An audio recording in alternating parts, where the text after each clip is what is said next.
6 сарын 11-ний өдөр Бурхан Бушийн их дүүчийн өдөр тохиож байгаа. Одооноос дүүчийн өдрийн хүртэл бид бэлтгэл хангая. Дүүчийн өдрийн өглөөнөөс орой хүртэл юуг хийвэл зохистой вэ? Тань мэдээлэл байна уу? Хэрвээ байхгүй бол Монголын Бурханы шашинтны дуу гандан тэшлэн хийд Бурхан Бушийн дүүчийн өдөр зохион байгуулах ажлын хэсгээс та бүхэн мэдээллийг хүргэж байгаа.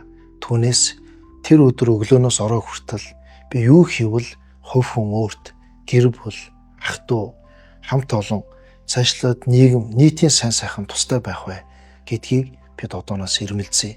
Ингэж бид тодорхой шийдлийг олж одооноос дадуулж байгаад Бурхан Бушийн дүүчийн өдрийг өгдөх юм бол урт хугацаанд бодож яваад хийсэн буян онцгой буян болдог.